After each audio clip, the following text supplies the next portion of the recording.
Hello everyone, I'm excited to do this video because this is a place I've never ever been to before. We're actually in the village of Washington, Tyne-and-Wear, and this is the village church, Holy Trinity.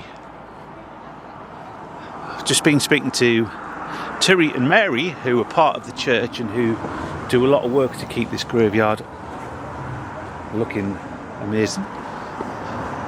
Look at that, there's a little section there. Hopefully the sun stays out, but it's absolutely beautiful.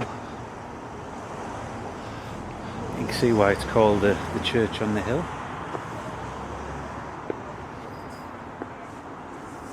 What's that one? Catherine Hadaway, for 21 years the faithful servant. For 25 years, a member of the household of something F.W. Molesworth, rector of this parish. Nice little story.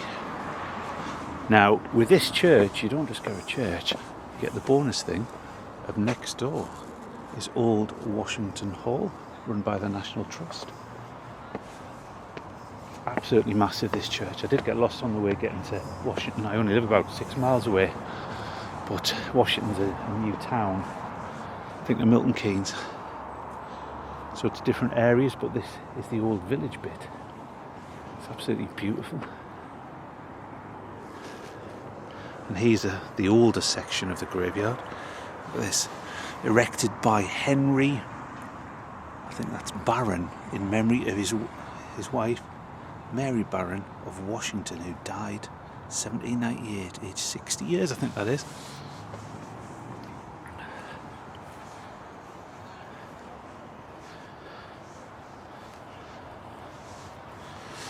Look at this one here, absolutely gorgeous headstones. It's like a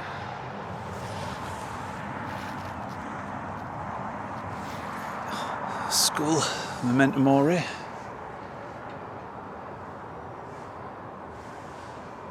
So picturesque with the, I think they're bluebells. I said there were bluebells on a previous video and they were actually something else.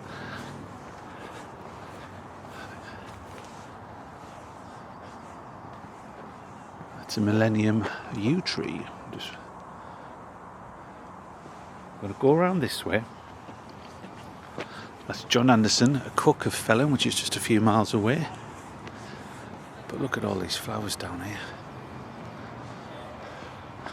It's a couple of village pubs over there. There's flowers everywhere, look at them. This is like the oldest section around here. This looks, it's family burial ground for sacred to the memory of Hannah, wife of Thomas Morris of Blee House in this parish. And if you look at that, I can't read. I don't want to go down there because you'll be just standing on flowers. But look,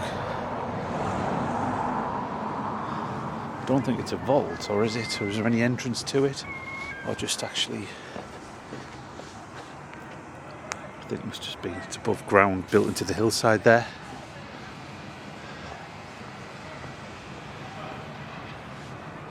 I said about the flowers, look. Absolutely, it's one of the most beautiful churches I've been to.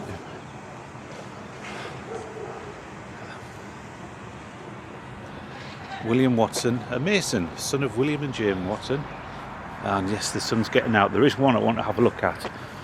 Oh, to the memory of Michael Wood, late of Great Usworth, quarryman who died July the 8th, 1804, aged 73 years. And look at that epitaph. Hear our kind parents in death's dark abode, in solemn silence, want the trump of God. Ye once lived friends, your heartfelt grief refrain, your temporal loss is their eternal gain.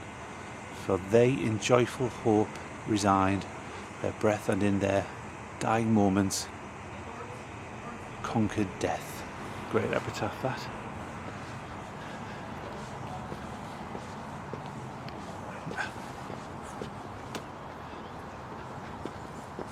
I've got to come back here because there's actually even an open, like a cemetery attached at the back, which is run by the council, municipal one. This is a closed graveyard. Let's see, 1, 2, 3, 4 bars or restaurants around here. There's a slate one. There's a lot less flowers on this side, so I can walk without damaging any. So just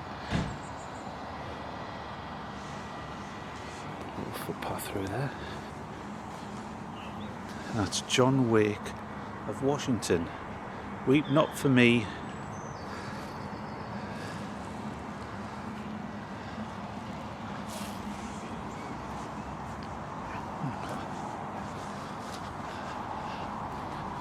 There's a lot more grass on this side, so we'll get a lot closer to some of the headstones.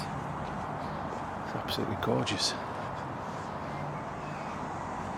I'm going to take a few photos of this particular graveyard.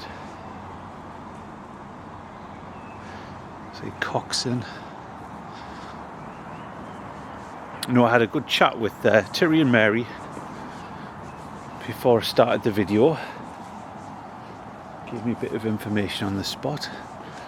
I remember years ago something on Facebook popped up about the state of this particular place, and work was being done to tidy it up, which I think was the area at the back. And that's my only sort of time I've ever even seen the graveyard. Look at this. What a fine headstone. The burial place of John and Isabella Mowbray of Steel Close Mill. And that's Mary, their daughter, died December the 27th, 1804, aged 18 months. And a few other members in that family. Really, I should have done probably 2 parts to this video. It will do if I come back, because there's a few places I've been to which I want to come back. And this is definitely one of them I would recommend if you're ever in the area. Oh, what a great name. Erected in memory of Alice Chicken, wife of Thomas Chicken. She was 54 and she was greatly lamented. And other members of the Chicken family. I love that name, Chicken.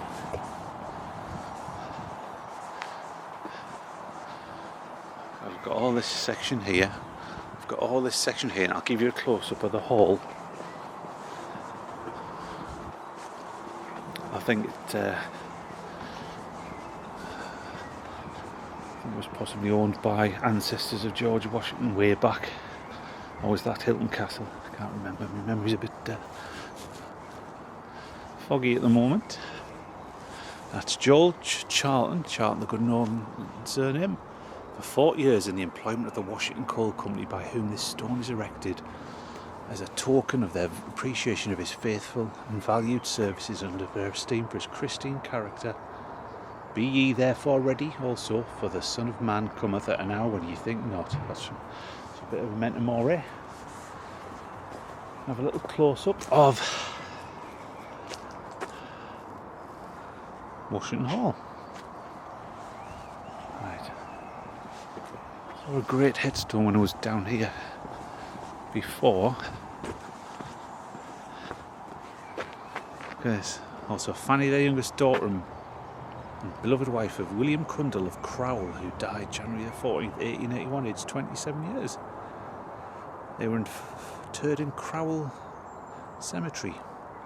Never heard of Crowell Cemetery. Anybody knows where that is? A lot of the places you see on these headstones are actually areas of Washington now. Districts. There's one there.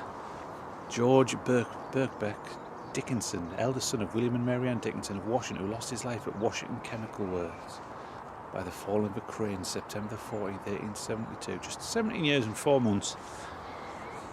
And at the bottom it mentions for somebody else, death is swallowed up in victory.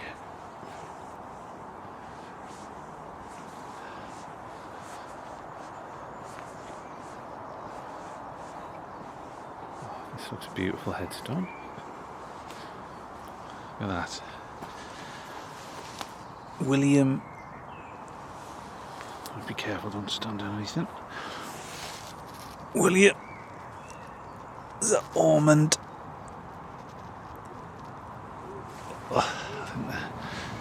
Sadly, my torch is a bit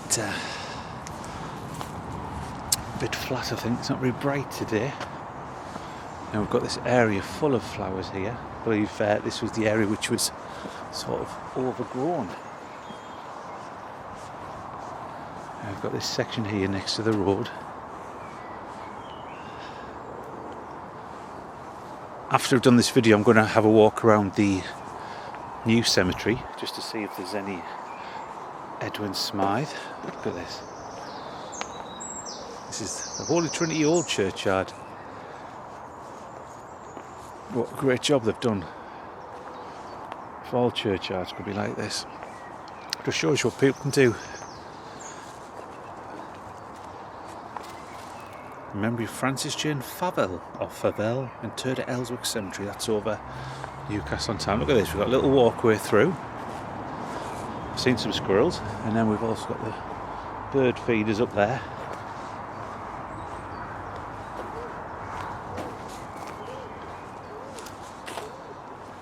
What a setting. I'm so glad I popped down here. I've had to temporarily stop editing videos. But I only ever did sort of one, simply because I've still got no Wi-Fi. So.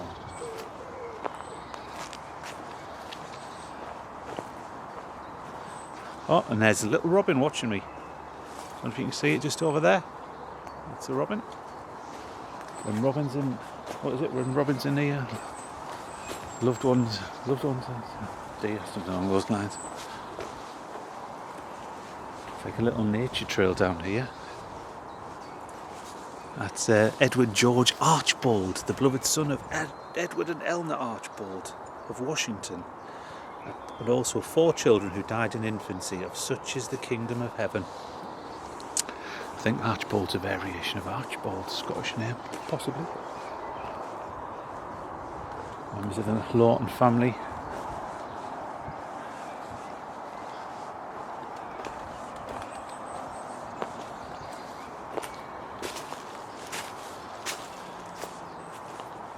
Members of the Smith family. I think this place is up there for one of the favourite ones I've visited over the last few months. So there's a few up there. Go this bit because there's no flowers here. So I've got some daffodils left over. Sadly weathered there. You can see in the distance John Roxburgh, and then there's also a Seabury, not a name I've come across before. Seabury.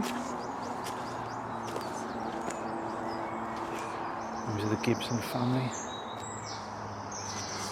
I've seen a Midcalf, not Metcalf, Midcalf. Oh, my surname. Stephen Emerson, who died November the 7th, 1882, aged 78 years.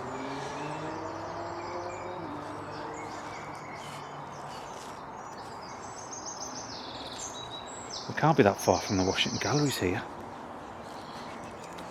Can't be more than a mile and a half, possibly.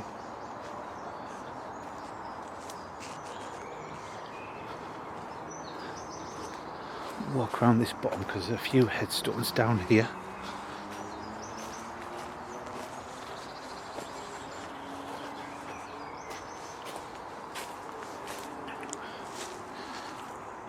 Jasper Thorne.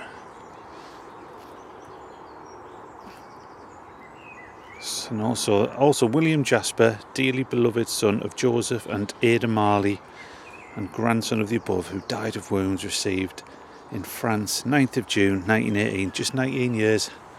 Everywhere you go there's always a Great War Memorial.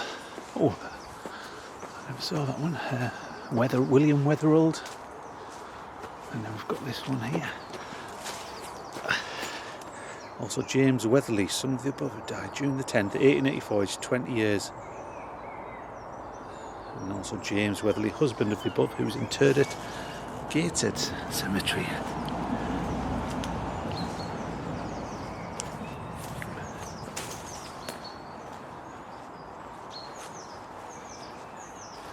Seeing this little walkway there.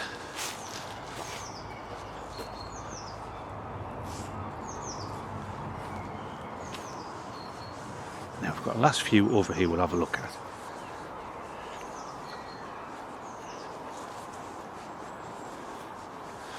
We noticed on this video hardly any litter. Who we've got there? Robert Bourne, Anne Horsley, I think that's Martha Whittle, a Forster, Eleanor Dixon Smith, who died at Washington in 1886, Frances Alicia Haig, who the brother daughter of Henry and Elizabeth Walker, who fell asleep in Jesus, December the 5th, 1873, just 20-year-old. And then here, in the corner, in loving memory of Richard Coates, died in 1914, aged 59 years. What a brilliant setting this place is. And then here, we've got Washington Cemetery. Now I know that I think it's opened 1902, so this is still in use today. More squirrels.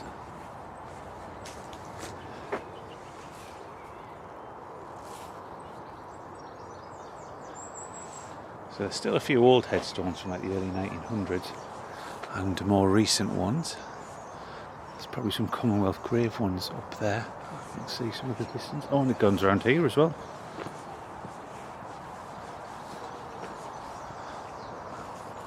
There's a wood pigeon. Goes right up there. And again, well maintained, clean.